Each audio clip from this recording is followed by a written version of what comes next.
Olá, graça e paz. Esse é o programa Texto e Contexto, um espaço online da Igreja Adventista da Promessa, onde nós conversamos sobre temas de natureza doutrinária e teológica. Eu sou o pastor Eleilton e é uma alegria ter você por aqui. Nos programas Texto e Contexto desse mês de abril, nós vamos conversar sobre práticas devocionais. Como você já tem por costume nos programas Texto e Contexto, nós sempre temos a alegria de receber alguns convidados e com a Bíblia sempre como o nosso norte, nós conversamos a respeito desses temas. E não será diferente nesse mês de abril sobre essa temática, práticas devocionais. E para esse primeiro programa, nós temos a alegria de ter conosco aqui os pastores Josias e Willy. Sejam muito bem-vindos novamente ao programa Texto e Contexto. Amém. Satisfação é minha estar aqui com você, pastor Eleilton, pastor Josias, com todos os nossos irmãos, para falar de um tema bastante importante para esse tempo que nós estamos vivendo, né? Que é, nós somos forçados a devocional, nós percebemos a essência ainda mais desse hábito de estarmos diante de Deus, com os cultos, com o afastamento. Então, estou feliz em estar aqui, que Deus nos abençoe. Pastor Eleilton, Willy, a você, meu irmão de casa, muito obrigado por sua audiência. É um prazer recebê-los aqui para falar desse tema importante, prático, diário, que devemos ter com nosso Deus. E isso, nesse momento de pandemia, se mostra essencial. Então, que você tenha um bom proveito desse estudo para nós termos um aprofundamento daquilo que nós já fazemos no dia a dia. Amém. Bom, para mim é uma alegria também poder estar com vocês novamente, depois de algum tempo, afastado do programa Texto e Contexto. Na semana passada a gente já esteve aqui como convidado, junto com o pastor Júnior Mendes, mas agora oficialmente voltando aí a comandar o programa. A gente fica feliz com a sua audiência e feliz em poder falar com vocês novamente e agradece mais uma vez a todos aqueles que estiveram orando por nós durante esse tempo. Pois bem, nós estamos vivendo um período de pandemia, um período de inúmeras incertezas, é um período em que muitas pessoas, e vocês são pastores também, lidando diretamente com a igreja, muitas pessoas estão ansiosas, muitas pessoas estão angustiadas por conta de todo esse período. E aí por isso nós decidimos então falar sobre esse tema, práticas devocionais, falar sobre essas práticas milenares dos cristãos.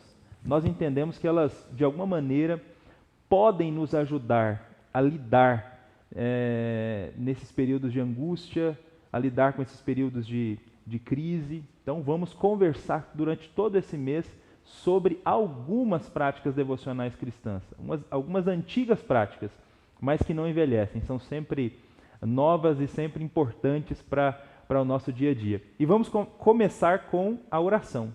A proposta é que hoje a gente converse sobre oração, sobre a essência da oração. E aí, eu queria começar então com o pastor Willy. Nós não temos dúvidas, pastor Willy, do quanto o exercício da oração é um exercício importante. Nós temos na Bíblia, do Gênesis ao Apocalipse, servos de Deus, homens e mulheres de Deus, orando. Essa é uma prática que sempre esteve presente na vida do povo de Deus ao longo da história. Mas vamos começar então, já que nós vamos conversar à luz da Escritura, à luz da teologia sobre essa prática, definindo o que é oração. Como que a gente poderia definir a prática da oração? Muito bom. Primeiro que a oração é essa atitude de quem se coloca diante de Deus para buscá-lo, por meio da fé, da certeza de que Deus nos ouve, e também para nós, como filhos de Deus, se valendo de Cristo, do sacrifício de Cristo, que nos colocou em contato com Deus de forma definitiva. Que é uma questão extraordinária, pensar que o Deus dos céus e da terra se comunica, ouve as nossas orações, está presente nesse momento. Então, a princípio, é justamente essa atitude de nos colocarmos diante de Deus com o nosso coração, com as nossas palavras, com as nossas angústias. Até alguns pensadores aqui cristãos, eles falam, o Gruden, por exemplo, ele definiu a oração como uma comunicação pessoal com Deus. Um outro pensador falou que o momento da oração é o momento onde a gente desenvolve a nossa relação de amor e amizade com o Senhor. É importante esse termo aqui, porque mostra que a oração é mais do que a gente dedicar alguns minutos para Deus. A gente tem esse hábito, né? Eu sou uma pessoa de oração porque antes de sair de casa, eu me coloco diante de Deus dizendo, me livra, me guarda, me traz de volta. E quando eu volto à noite, eu falo, obrigado porque o Senhor me trouxe de volta. Mas é muito pelo contrário, a oração ela envolve coração, ela envolve sentimento, expressão. Eu acho que um dos textos mais incisivos que a gente prega muito sobre oração é o Evangelho de Mateus, no capítulo 6, onde ele diz, quando vocês forem orar, entrem no seu quarto no secreto, ou no seu quarto em secreto. Onde aquela palavra que vem ali do secreto, a gente sabe que se relaciona ao depósito da casa do judeu, né? Então, eles tinham lá um lugar de mantimento, onde ele tinha uma tranca, porque para que não fosse saqueado o que eles tinham ali guardado. E Jesus manda as pessoas, ou nos manda a esse lugar, onde você entra e tranca a sua porta. E ele fala, ali o Pai está com você.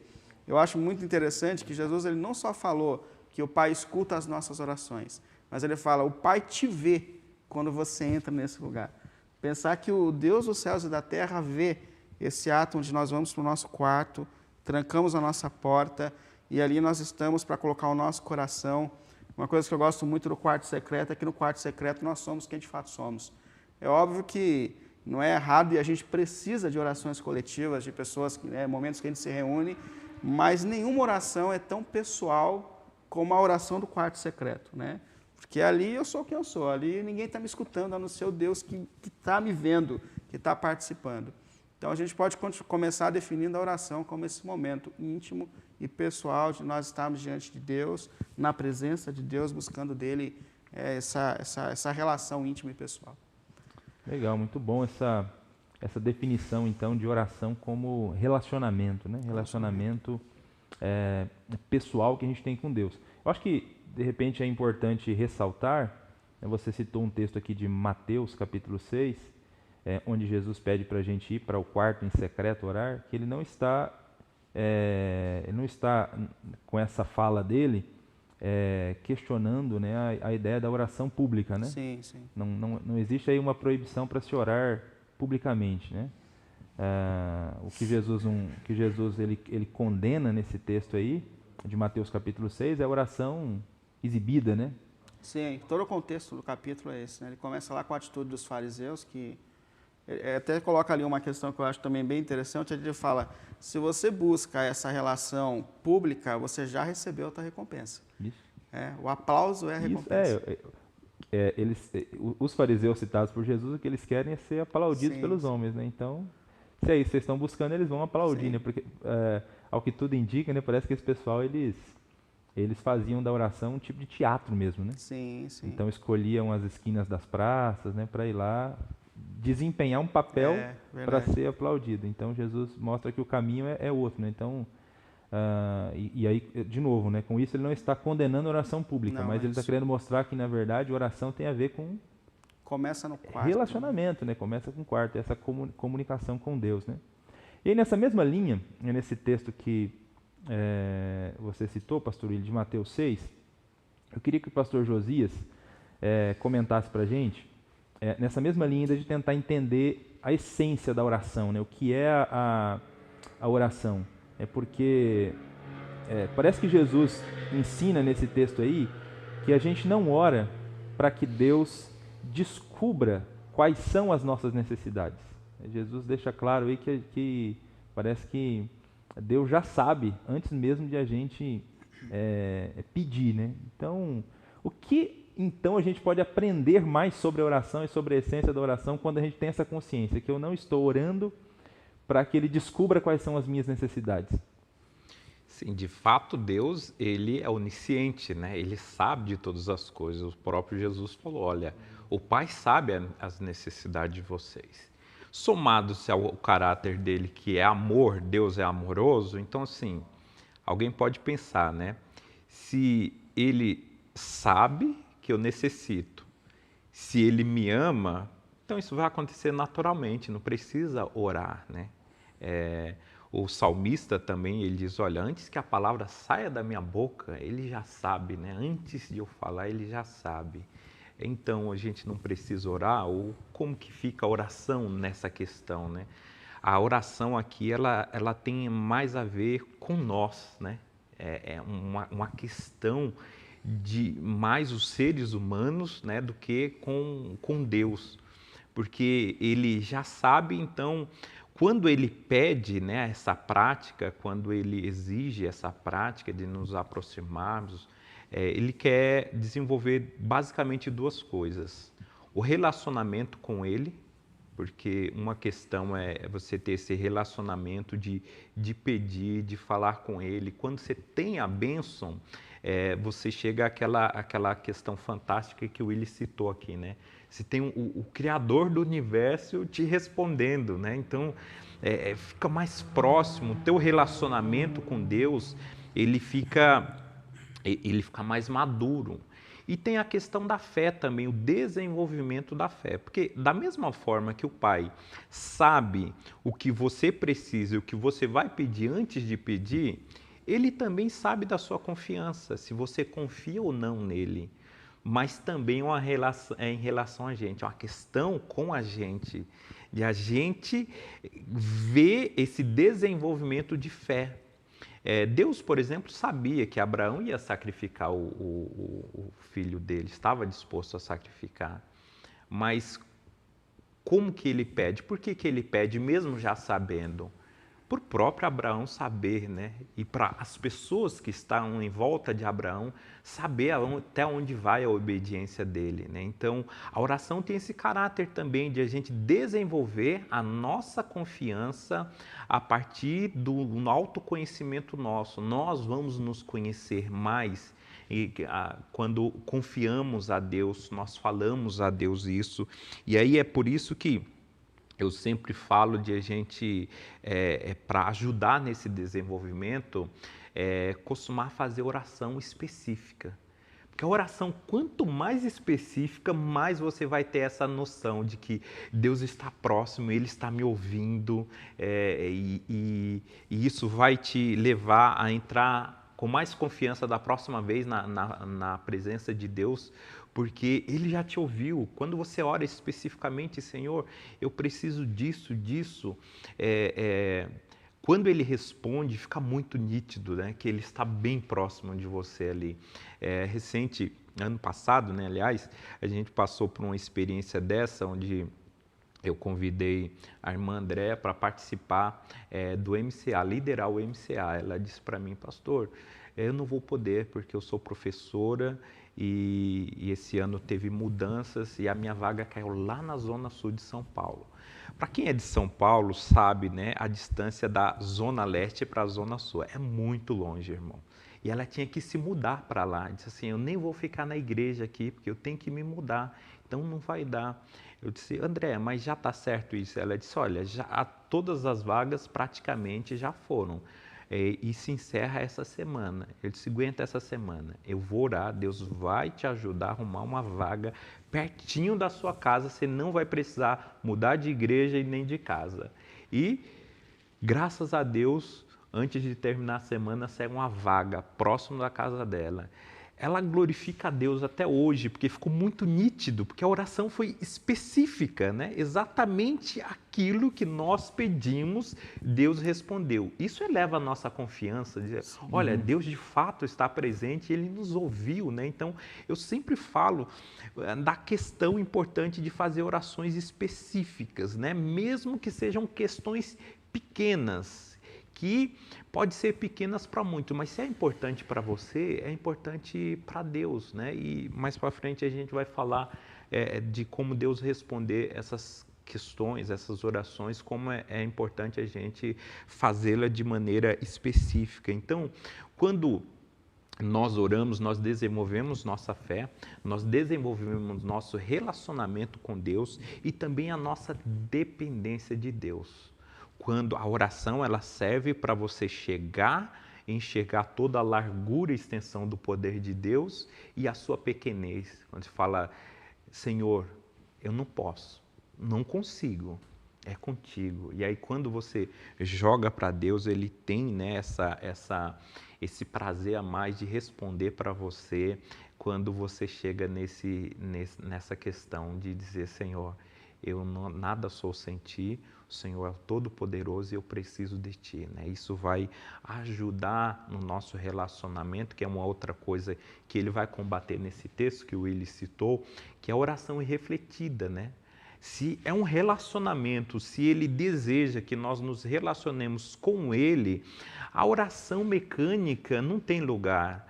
As vãs repetições, né, que o texto fala, a ideia de orações mecânicas. Nós estamos aqui em uma conversa muito agradável, porque vocês estão me ouvindo, sim, eu estou ouvindo vocês, como que é agradável. Agora imagina se o Eleilton me pergunta uma coisa e eu começo a falar outras coisas que não tem nada a ver. Ele vai chegar à conclusão e dizer, peraí, ele entendeu o que eu falei? Uhum. Sabe aquele jargão que a gente fala assim, olha, não, agora ele viajou na maionese, porque viajou, foi muito longe, acho que a mente dele não estava aqui, o corpo está, mas a mente foi tão longe porque ele está falando de coisas que eu não perguntei. Fica chato o relacionamento desse, né? Agora, quando a gente está em um relacionamento verdadeiro com Deus, não vai ter espaço para uma oração irrefletida, você falar sem pensar, ou ter vãs repetições, coisas mecânicas, vazias, né?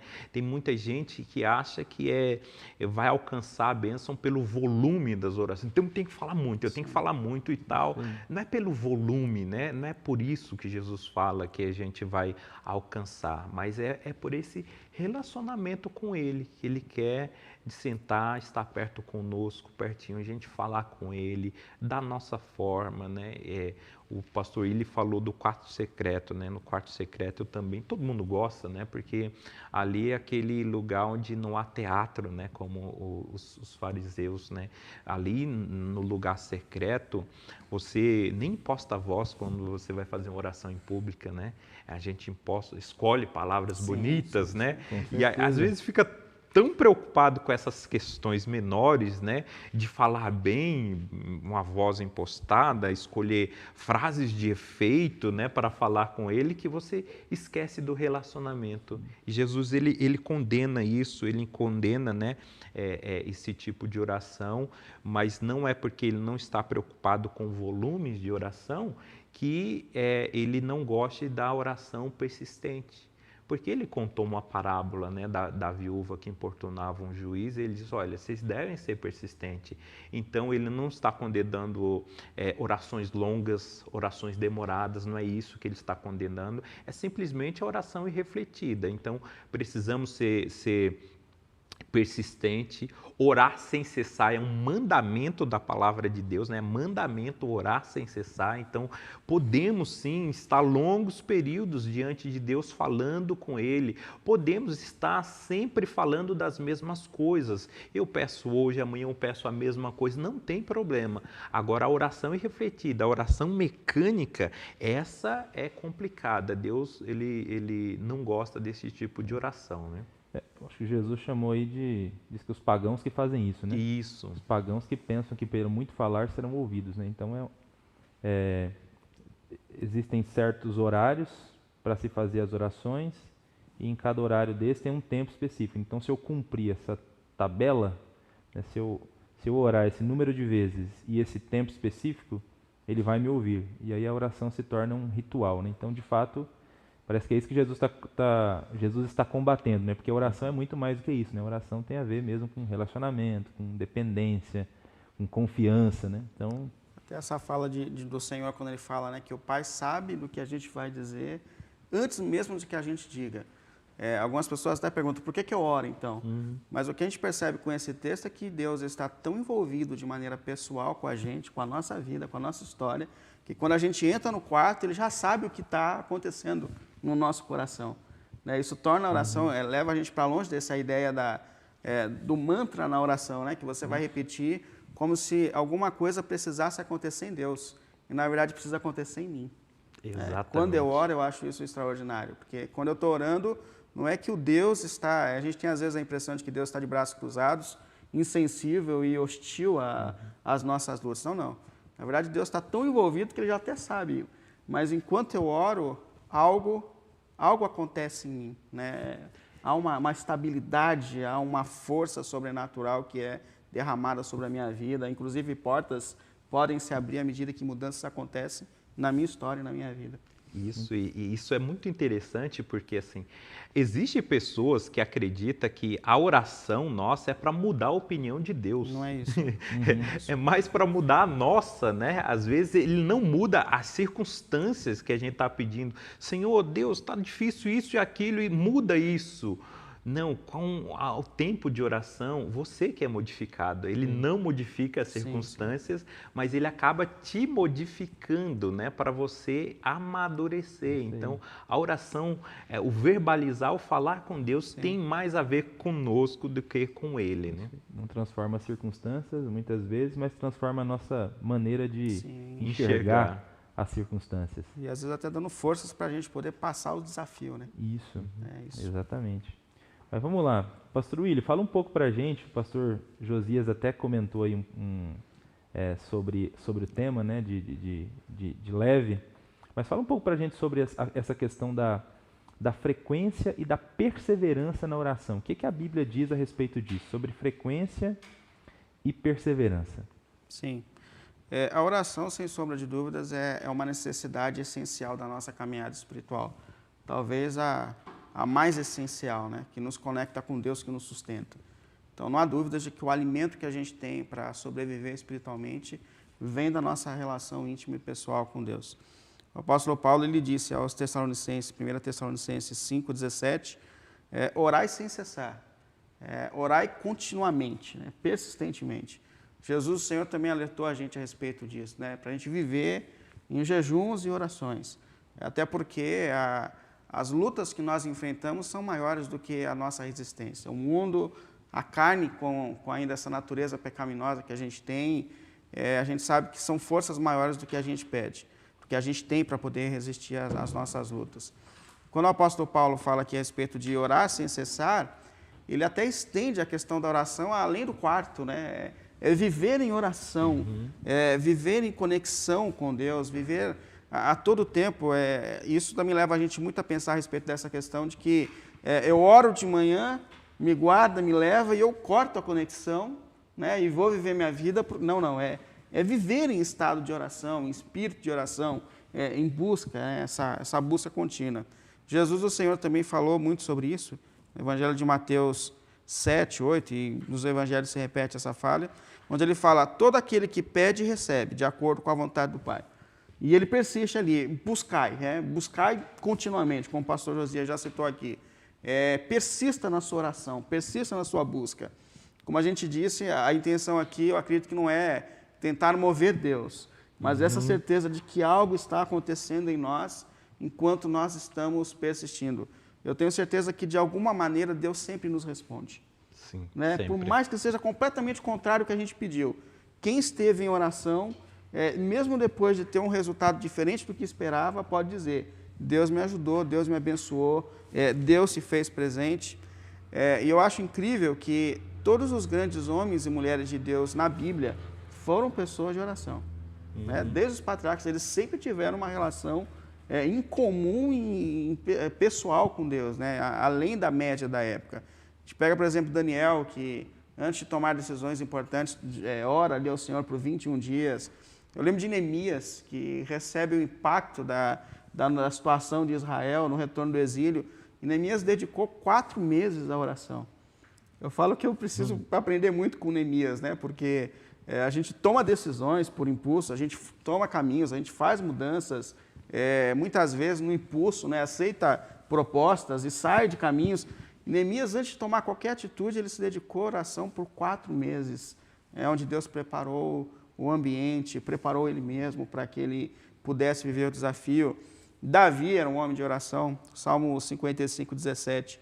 Ele fala, de tarde, pela manhã e ao meio-dia, farei as minhas queixas e lamentarei, e ele ouvirá a minha voz. E é legal que aqui ele deixa pessoal, né? Porque eu vou me colocar diante de Deus para fazer as minhas queixas, colocar as minhas dúvidas, a indignação diante do contexto, muitas vezes, do que eu estou vivendo, que mostra, eu gosto muito dos Salmos, porque eles deixam muito claro que não é errado a gente derramar o nosso coração diante de Deus. Que você se aproxima de Deus com as suas angústias, com as suas inquietações e com tudo isso. Enfim, a oração, dentro do contexto bíblico, é uma prática contínua, motivada pelo próprio Senhor Jesus, onde a gente precisa perseverar persistir, dedicar tempo. Eu digo que eu não sou, por natureza, uma pessoa disciplinada, né? Tem gente que é disciplinada por natureza, que o próprio instinto... Então, eu tenho ainda um caderno que eu anoto o meu tempo de leitura bíblica, o tempo de oração, porque eu sei que isso é essencial. A gente sabe que por nós mesmos nós não conseguimos caminhar. Então, eu coloco lá todos os dias no meu caderno, porque isso é essencial.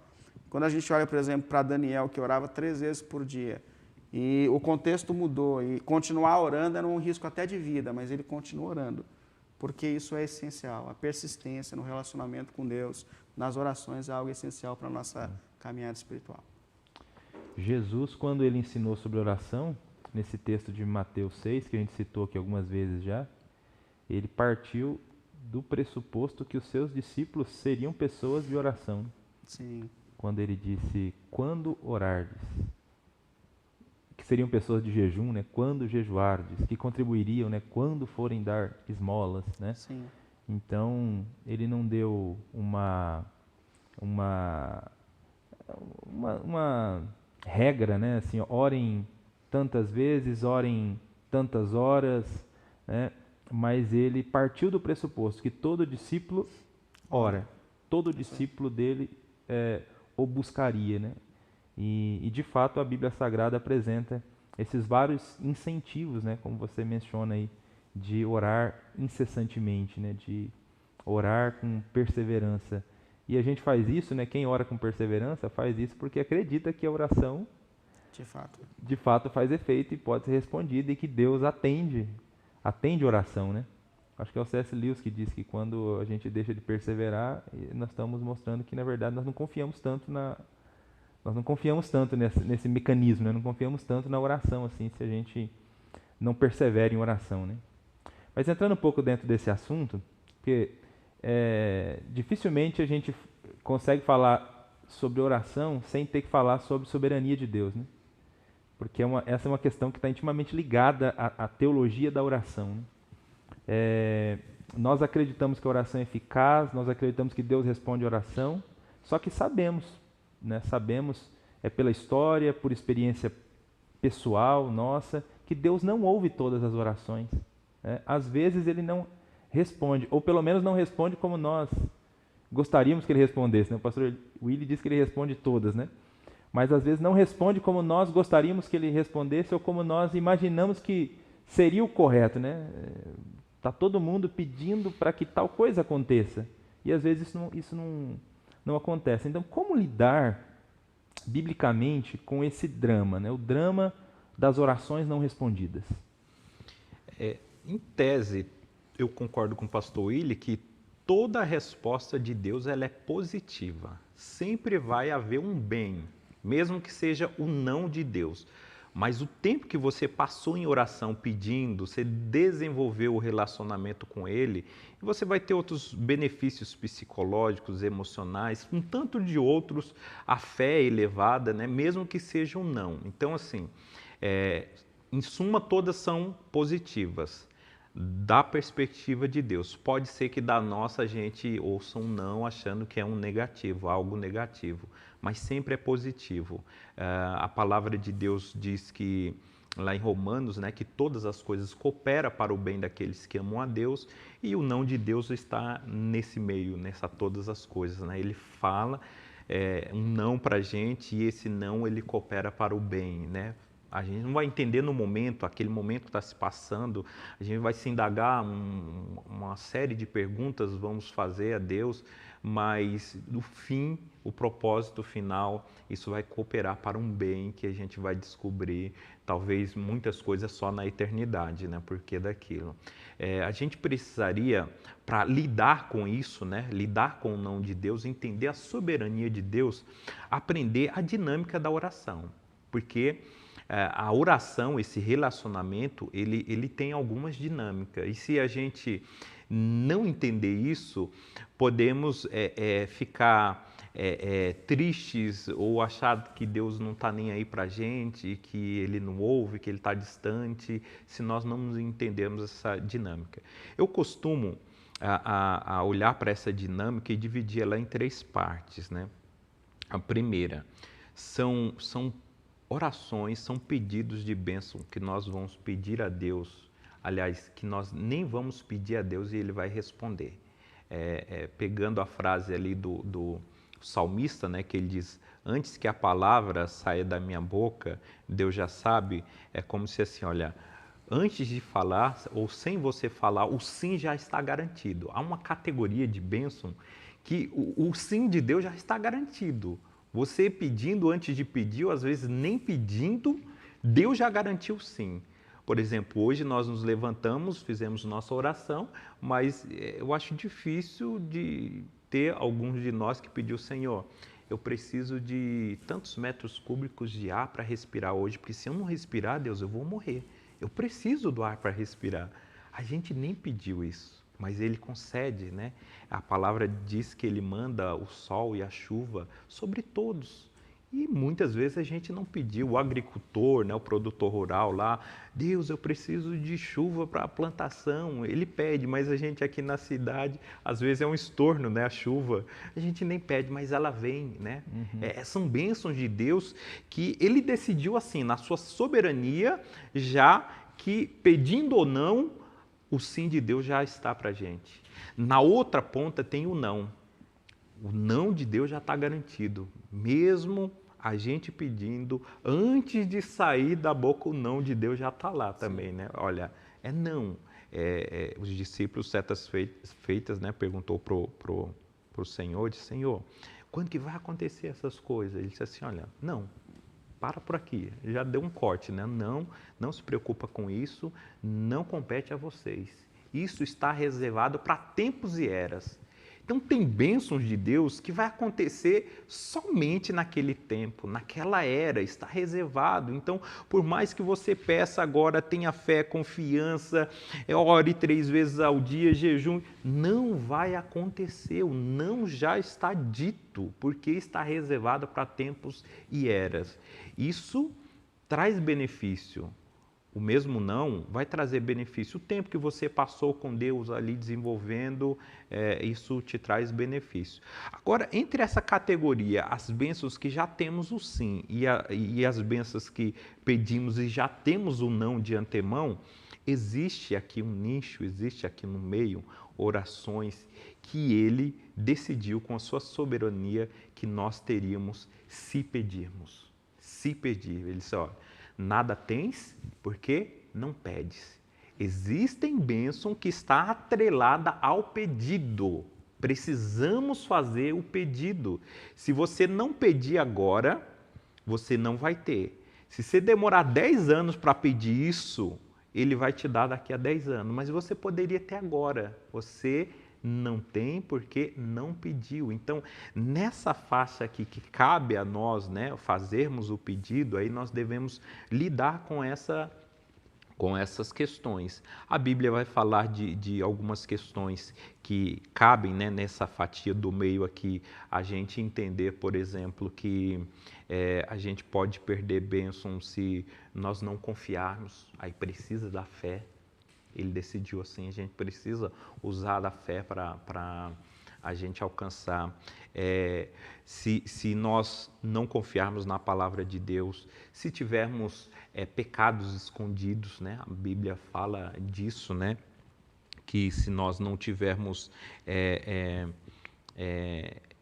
tivermos alguma questão, até às vezes, né, Pedro vai falar que o relacionamento do casal, se não tiver direitinho, às vezes impede a resposta de Deus, né? Então, pedidos maus, por exemplo, no mesmo texto que Jesus fala que nada tens porque não pedes, ele fala, e quando pedes maus, para gastar em seus próprios deleites. Esse vai ser um não de Deus. Se está carregado, imbuído de egoísmo, né, nossa oração, eu peço para mim, para gastar nos meus próprios deleites, esse também existe um não de Deus. E a gente precisa entender essa dinâmica de oração e saber que tudo está atrelado ao plano dele, à vontade dele. Então não tem a ver com a oração de quem pede, mas sim com a resposta de quem está ouvindo. Vai ser determinado pela vontade de Deus, e ela é soberana e nós devemos entender isso, entender que vai ter hora que ele vai dizer sim, né? Como ele disse para Isaac, quando Isaac pediu por sua esposa que era estéril, Deus foi lá e concedeu. Israel, quando estava no Egito, clamou ao Senhor, sim, foram libertos. Mas nós temos homens de Deus também, como Davi e Paulo, por exemplo, que ele disse o não. Davi fez de tudo, jejuou, jogou no chão, vivia largado lá e se humilhava. Deus, salva o menino, salva o menino, salva o menino. Não. Paulo, com espinho na carne, né? Tantas vezes orou, 3 vezes. Orou primeira, não, Paulo. Orou segunda, não, Paulo. Terceira, Paulo, eu já falei, não, a minha graça te basta. E a gente tem que saber lidar com esse não de Deus, que também é positivo, é benéfico. A gente não entende no começo, mas um dia, uma hora a gente vai entender que isso foi para o nosso bem. Eu falei do C.S. Lewis há pouco, nesse mesmo livro, ele comenta, né, sobre esse drama também das orações não respondidas. Eu achei interessante uma frase dele, né, um trecho dele no livro, que ele cita a oração de Jesus, né? Ele diz assim: até aquele que melhor serviu também teve orações não respondidas, né? E aí cita a oração dele no Getsemane. Aí ele coloca no livro, então esse é um mistério grande demais para a gente tentar entender. E aí ele diz que nem iria se arriscar a tentar escrever sobre, né? Porque de fato esse é algo que a gente precisa lidar, né? Deus diz não, e a gente precisa aprender a depender e confiar na graça de Deus, né? Assim como Paulo, a minha graça basta para você, né? Sim. Não é simples, mas a gente precisa entender. Eu acho que a caminhada na fé tem até esse desafio, né? A caminhada na fé não é uma questão precisa, né? Onde tudo vai acontecer como pedido e programado. O desafio é: nós continuaremos confiando em Deus, nós continuamos acreditando nas mãos de Deus, mesmo quando tudo é invertido daquilo que a gente pede. Esse é o desafio da fé, né? Essa é a caminhada. Né? E ligado com isso, pastor Willy, já vi muita gente dizer assim, que se a oração for feita em nome de Jesus, né, Deus tem que atender a gente. Né? Porque Jesus disse lá que se orar com fé no meu nome, eu vou atender. Então, como conciliar essas duas questões, né? Se na Escritura Sagrada diz que algumas orações ele diz não, né? Tem um não, mas aí essa oração aí que tem que ser feita com fé em nome de Jesus, e se for feita com fé em nome de Jesus, ele vai atender. Como que a gente compreende esse orar em nome de Jesus? Eu acho que é legal a gente conversar sobre isso, né? Esclarecer essa questão. Presta atenção, a gente está num momento importante aqui do programa Texto e Contexto, né? Vamos entender essa expressão aqui em nome de Jesus, porque tem muita gente que trata essa expressãozinha como se fosse meio que uma... É um mantra, né? uma ritual, palavra né? mágica. Então, assim, vamos entender. Preste atenção nessa explicação. Vamos lá. Como entender a frase em nome de Jesus? Achei muito boa essa questão, porque a gente tem uns rituais gospel, né? Assim, às vezes que a gente cria, o se Deus quiser, né? Que o apóstolo Tiago fala, né? Se Deus quiser, vai acontecer. A gente toma primeiras decisões e depois fala, se Deus quiser, vai acontecer. E é completamente contrário que o apóstolo Tiago fala. Ele fala, aprender a viver em submissão a Deus, não tomar decisões e depois colocar Deus. E esse em nome de Jesus coloca a gente dentro desse mesmo cenário, né? Porque Jesus realmente falou, Evangelho de João 14:13, ele fala, tudo quanto pedires em meu nome, isso farei. E essa é uma afirmação que o Senhor está fazendo aos seus discípulos, que realmente Ele está falando, eu vou responder a oração de vocês, né? Eu farei quando vocês clamarem, traz do original aqui, eu agirei, né? De alguma maneira, o que vocês clamarem em meu nome, eu estarei agindo. Mas a gente tem que perceber que isso aqui é muito mais do que eu colocar os meus desejos diante de Deus e em algum momento acrescentar o nome de Jesus. Porque a fala aqui, o contexto que a gente percebe aqui, é que esse pedir em nome de Jesus está envolvido com o caráter de Jesus, com a missão de Jesus, com a pessoa de Jesus. Pedir em nome de alguém está relacionado à obra e à missão que esse alguém tem. Tem uma história que eu já contei algumas vezes em pregações, Eu acho que eu vou contar sábado que vem de novo. Eu falo, pessoal, a história é minha, eu conto de novo quantas coisas. Vai pregar sobre oração, então. Não é sobre oração.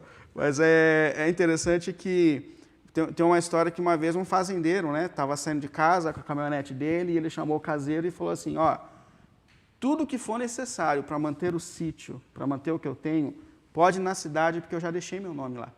Então, tudo que for necessário pode pedir em meu nome. Aí, depois de alguns anos, o fazendeiro volta e ele vê a cerca caída, o mato tomou conta da casa dele, nem vê mais a casa dele, tudo arrebentado. E quando ele olha para a casa do caseiro, assim, ele levanta a cabeça da cerca, ele vê a casa do caseiro com 4 cômodos a mais, uma televisão enorme na parede. Aí ele chama o caseiro e fala, escuta, eu não falei para você cuidar, que eu tinha deixado perto. Ele falou, não, tudo que eu quis no teu nome eu comprei.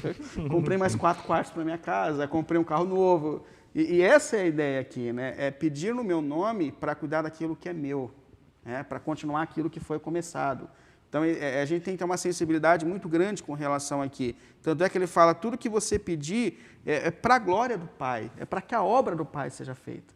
Então, pedir em nome de Jesus aqui está relacionado à missão de Jesus, à obra de Jesus, ao reino de Jesus, e mostra com uma seriedade muito grande o quanto o Senhor está envolvido quando nós estamos lutando pelo reino, pelas coisas do reino, como Ele está disposto a ouvir as nossas orações, quando a gente consegue sair um pouco de nós mesmos.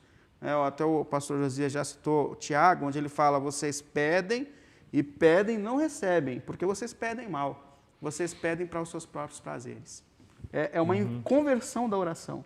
É óbvio que a gente vai lançar diante de Deus as nossas inquietações, o próprio apóstolo Paulo fala isso em Filipenses, lançar sobre ele tudo aquilo que está te causando ansiedade, medo, porque isso cura o nosso coração, nos dá resiliência para continuar a vida. Mas o ápice maior que Jesus coloca aqui nas nossas orações é buscar o reino de Deus e as coisas de Deus.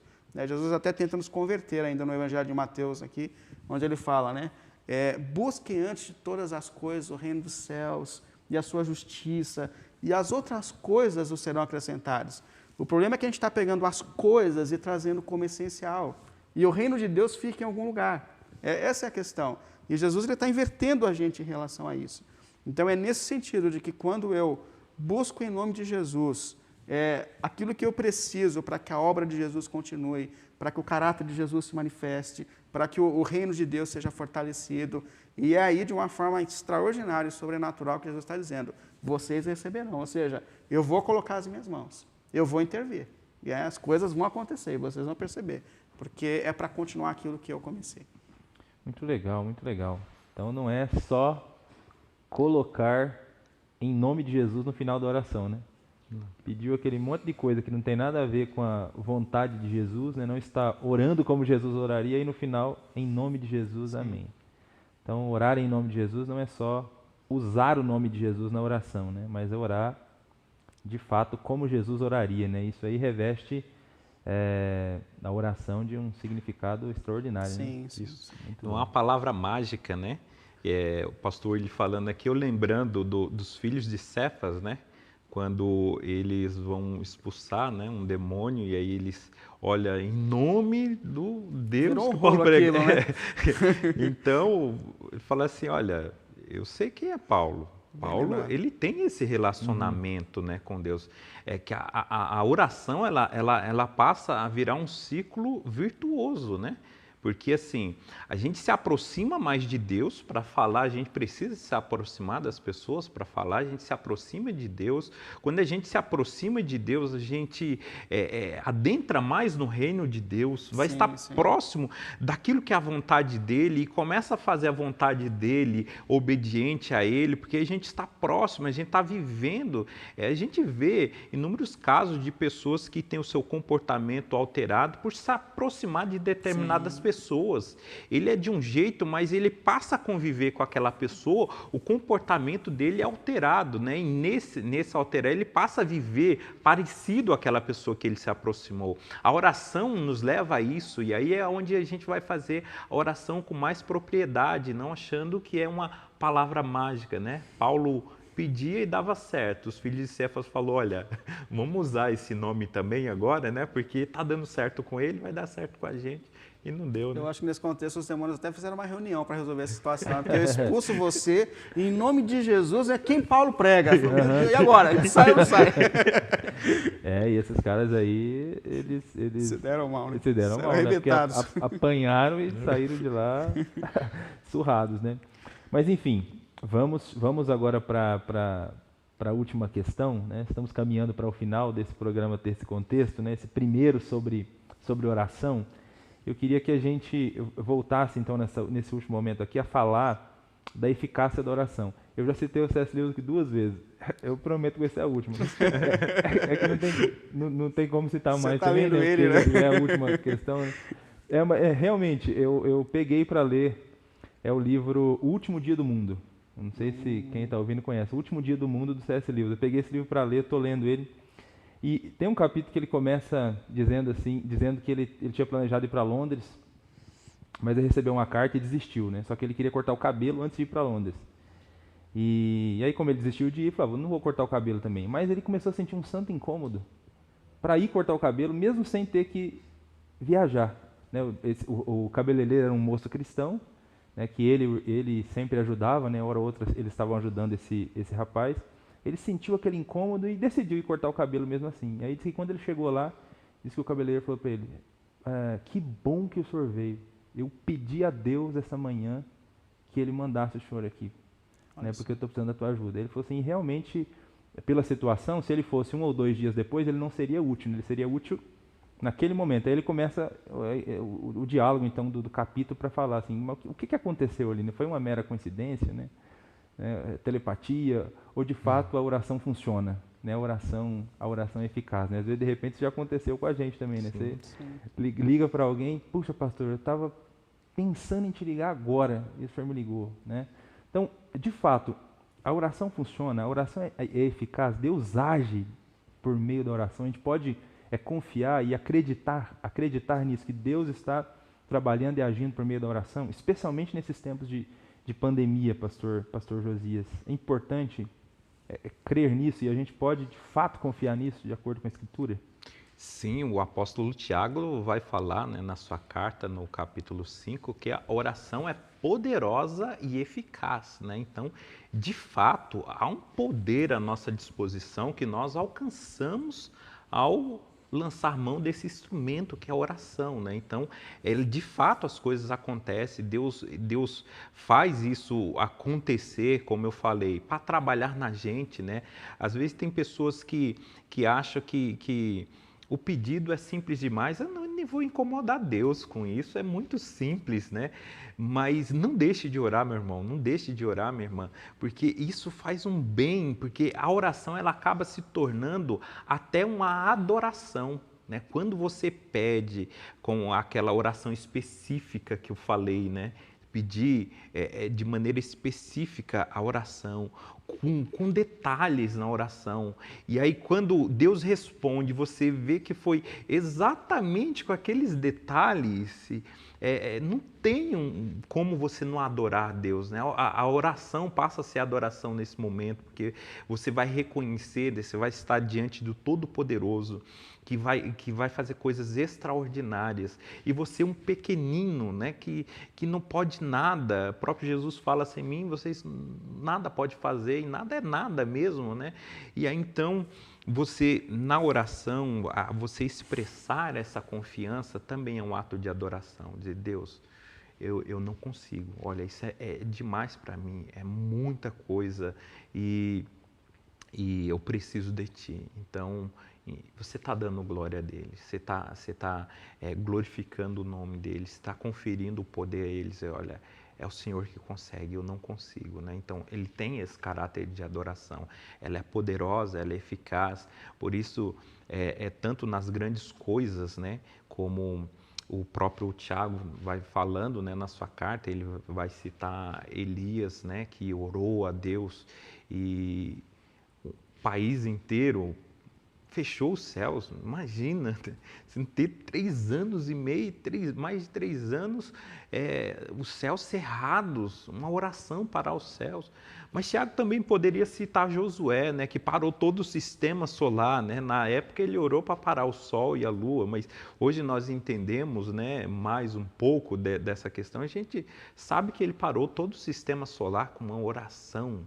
É coisa grandiosa. Ficou exemplos, né, de como a oração é poderosa. Isso me fez lembrar também uma palavra que eu sempre cito da rainha da Inglaterra, né, quando ainda da época da União Soviética, a Rússia apontou todos os mísseis, né, para a Inglaterra, e aí foram perguntar para ela se ela não tinha medo, né, se não estava com medo daquilo. Ela disse: não, eu teria medo se eu soubesse que todos os joelhos desse país tivessem dobrado contra mim. Isso eu teria medo. Então ela confere, né, o poder da oração maior do que bomba atômica, maior do que todos os arsenais nucleares. E de fato é isso. Ela pode fazer grandes coisas, mas também pode fazer pequenas coisas, que ao somado também isso vai conferir a gente um enlevo espiritual muito grande. É aquela oração que eu falei, pequenininha, né, com detalhe, você pedir detalhe. Eu lembrei também de uma irmã que uma vez pediu uma coisa que para muitos é muito simples a oração, mas para ela naquele momento tinha valor. Ela mora em condomínio, né? E lá tem um sorteio de vaga, e ela estava numa vaga muito apertada entre 2 colunas. E aí num dia em uma visita, ela falou: pastor, ora por mim, porque eu gostaria de pegar uma vaga maior, porque está muito complicado ali. Então tá, irmã, vou orar. E oramos e Deus atendeu mais uma vez nossa oração por sua misericórdia, né? E aí disse: e aí, como foi? Ele disse: olha, a melhor, a mais espaçosa, só que não é coberta, pastor. Aí eu falei: você não me avisou, se tivesse avisado. Então assim, quando você faz ela específica e Deus, ele concede exatamente aquilo, aí você vai glorificar a Deus de uma maneira que você normalmente não faria, né? Como eu citei, né? Do ar que nós respiramos. Talvez possa ser que algum de nós chegue hoje à noite e, olha, eu lembrei daquele que o pastor Josias falou: Deus, quero te agradecer pelo ar que eu respiro, né? Mas você não pediu. Se você tivesse pedido de fato, como eu vi algo muito emocionante, uma história de um italiano que nesse momento de pandemia, ele precisou de usar o respirador por um dia.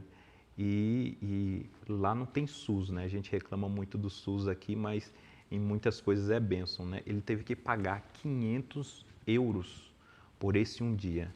E quando ele foi pagar a conta, ele chorou de tal maneira que constrangeu a moça, né, que estava fazendo ali a cobrança. Ela disse: olha, infelizmente é a regra, a gente tem que cobrar.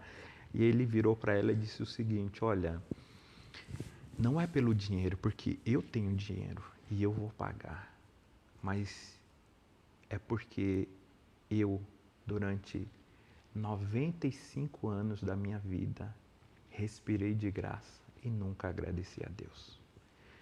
As pessoas que precisam e que coloca diante de Deus, quando ele passa um dia que ele respirou, a gratidão dele vai ser outra no outro dia. Diferente de nós que não pedimos para respirar e Deus concedeu mesmo assim, mas aquele que pediu, que estava precisando naquele momento e Deus concedeu, a gratidão dele é bem maior do que a nossa, né? Então, por isso que a oração ela é poderosa em grandes coisas, em pequenas coisas, em tudo Deus ele desenvolve a nossa fé e o nosso relacionamento com ele, e todas essas coisas ela acaba ajudando a gente, ajuda naquilo que nós pedimos, ajuda no nosso psicológico, né? Estamos vivendo um momento de pandemia onde muitas pessoas estão com problemas por causa de tantas notícias ruins, pressão de um lado, medo de ser demitido, de a coisa piorar, e a oração ela ajuda muito nisso, porque a ansiedade, por exemplo, ela tem muito a ver com falta de confiança, né?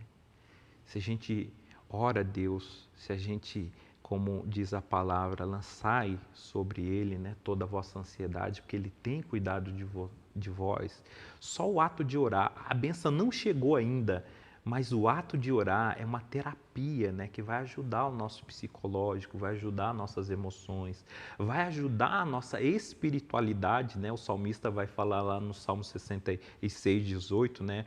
Olha, por eu não ter guardado espaço, né, no meu coração por pecado, por eu ter buscado a Ti em oração, o Senhor me ajudou de uma maneira extraordinária, né? Então, assim, o orar, né, você não deixar muito tempo para confessar seus pecados, liberar, limpar isso, para não se entulhar, né, de coisas desnecessárias no seu coração, e você vai sobrar espaço, né, para adoração, vai sobrar espaço para você desenvolver sua espiritualidade com Deus. Então, sim, a oração é muito poderosa em todos os seus efeitos. Amém. Amém. Nós chegamos ao final, então, do nosso programa Texto e Contexto de hoje. Nós vamos pedir nesse momento, para o pastor Josias, para que ele dê uma palavra final de desafio para você que nos acompanhou até aqui. Depois, na sequência, pastor Willy, ore por nós, presente a nossa vida, a vida de todos aqueles que estão acompanhando o programa Texto e Contexto hoje, os que vão acompanhar outro dia, né? Que Amém. Deus possa abençoar a todos, né? Amém. Isso aí, os desafios, né, nós temos muito, porque o tema é vasto, né, mas podemos colocar aqui você entender mais a dinâmica da oração. Tenta buscar, estudar mais esse assunto. Quanto mais você entender, mais benefício para a sua vida. E também praticar, porque entender sem praticar não vai adiantar. E esse é um tema que é essencialmente prático, né? Então, se nós entendermos mais a dinâmica da oração, nós praticarmos mais a oração, fazer aquelas orações específicas que falamos para enlevo da fé. Também a ideia de a gente ser grato, né? Porque a oração não é só pedido, né? A oração também é gratidão, você agradecer a Deus por aquilo que você recebeu, e tudo isso vai desenvolver mais a confiança, a fé, que vai levar a gente a orar com mais confiança e receber mais e entrar nesse ciclo virtuoso, né? Mas Amém. ficando aí, entendendo mais, orando mais, confiando mais e agradecendo mais. Amém. Santo Deus e Pai, pelo nome do Senhor Jesus, mais uma vez nós entramos aqui na Sua presença, Sim, Deus. por esse privilégio tão grandioso que nós temos pelo sangue do Senhor derramado na cruz, Amém. onde nós temos acesso a Ti, onde nós sabemos que todas as vezes que temos Te buscado, o Senhor tem se inclinado para ouvir as nossas orações, Senhor. Agradecemos por meio da oração, por toda a força que o Senhor já tem manifestado sobre a nossa vida e nossa caminhada nesse tempo, Senhor. Mas a gente te pede em nome de Jesus, Pai, que o Senhor nos ajude a encontrar esse espaço de oração contínua diante de Ti, Senhor. Que o Senhor desenvolva nos nossos corações o quanto é essencial que a gente caminhe a cada momento, a cada dia diante de Ti, sabendo que toda a força e todo alimento necessário para que a gente continue a nossa jornada, Senhor, vem do Senhor, vem do Seu poder sobre a nossa vida. Nós sabemos que por nós mesmos, pelas nossas próprias forças, nós não somos capazes de resistir todos os inimigos que nos rodeiam, Senhor. Mas nós sabemos que, fortalecidos no Senhor e no Seu poder, nós estamos encontrando forças para continuar a nossa jornada. Por isso nós oramos por nós oramos por cada irmão e cada irmã da Igreja Adventista da Promessa, para que esse tempo em que nós estamos vivendo não seja um tempo de afastamento ou de enfraquecimento espiritual, mas que esse tempo seja um tempo de quarto secreto, que esse tempo seja um tempo onde nós sejamos levados a Ti, Senhor, e onde nós encontremos muito mais forças em Ti para continuar a nossa jornada, Amém. Pelo nome de Jesus. Amém. Amém. Amém. Amém. Obrigado, pastor Josias. Obrigado, pastor Willy. Obrigado a você que nos acompanhou até aqui no programa Texto e Contexto.